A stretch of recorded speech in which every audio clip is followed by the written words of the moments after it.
selesai. Bagaimana kabar adik-adik semua? Alhamdulillah, luar biasa. Alhamdulillah, semoga kita semua selalu dalam keadaan sehat walafiat. Nah, di sini aku akan absen terlebih dahulu. Hadiril, Hadir. ya, Dewi, Iya. Inaya, hadir. Aristia, hadir. Oke, hadir semua ya. Nah, supaya pembelajaran kita pada hari ini lebih semangat dan lebih tidak bosan dalam pembelajaran, kita akan ice breaking terlebih dahulu kepada adik-adik agar dapat berdiri. Jadi ice breaking pada kali ini akan melatih fokus dari teman-teman sekalian. Jadi kalau misalnya ibu bilang tepuk 1 berarti 1 kali. Kalau tepuk 2 berarti 2 kali. Kalau tepuk 3 berarti 3 kali.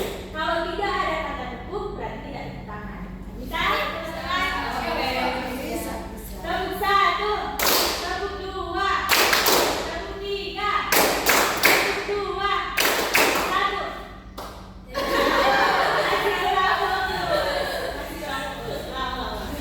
Masih kurang. Masih kurang.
tahun setelah Rasulullah SAW berada di Madinah. Nah, dalam berarti bahwa dakwah Rasulullah berhasil dalam mengadakan konsolidasi dan negosiasi terhadap kaum-kaum yang ada di Madinah. Nah, kemudian para sejarawan juga menyebutkan bahwa Piagam Madinah ini sebagai konstitusi tertua yang ada di dunia. Piagam Madinah ini juga adalah perjanjian yang berisi tentang melindungi hak-hak asasi manusia terhadap golongan Islam. Nah, yang kedua ada respon Nabi terhadap kaum kafir Quraisy. Nah, selama Rasulullah berdakwah, beliau tidak pernah memaksa ataupun memaksa seseorang untuk memeluk agama Islam, tapi beliau hanya menyampaikan kabar gembira dan juga memberikan peringatan, sehingga Allah Subhanahu wa taala melalui ayat-ayatnya memberi semangat kepada Rasulullah SAW. Itu yang ada dalam Quran surah Al-Hajj ayat 39 sampai 40. Ibu minta tolong kepada Haji untuk membacakan ayat beserta ayat.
Mereka tidak lagi bersifat pasif dan mengalah kepada kaum Quraisy, malahan mereka berperang, yaitu perang di antaranya ada perang Uhud, perang Badar, dan juga ada perang Ahzab.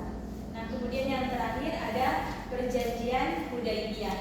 Jadi perjanjian Hudaybiyah ini Rasulullah SAW menyepakati perjanjian antara kaum muslimin dan kaum kafir Quraisy yang disebut dengan perjanjian Hudaybiyah. Jadi sampai di sini materi yang bisa Ibu sampaikan. Adik-adik di sini sudah paham? Selanjutnya kita akan menguji pemahaman materi adik-adik dengan ada metode make match, yaitu adik-adik bisa mencari pertanyaan dan jawaban yang cocok. Jadi di dalam kartu ini sudah ditulis di atas pertanyaan dan ada juga jawaban.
sering bertikai, terus sering terjadi peperangan dan adu domba.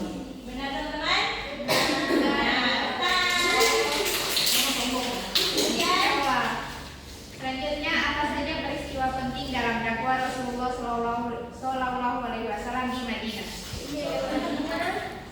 Rasulullah terhadap kaum kafir Quraisy dan perjanjian Hudaybiyah. Yang apa yang dimaksud dengan perjanjian Hudaybiyah? Perjanjian antara kaum Muslim dan kafir Quraisy. Oke, benar-benar.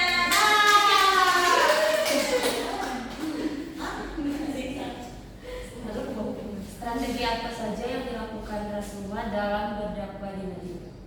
Jawabannya yang kita bisa. Ada 5. Pertama, membangun masjid. Kedua, meresmikan suku Aus dan Khazraj. Yang kedua, mempersaudarakan kaum Muhajirin dan Ansar. Yang keempat, menanamkan nilai-nilai moral. Yang kelima, memajukan masyarakat. Oke,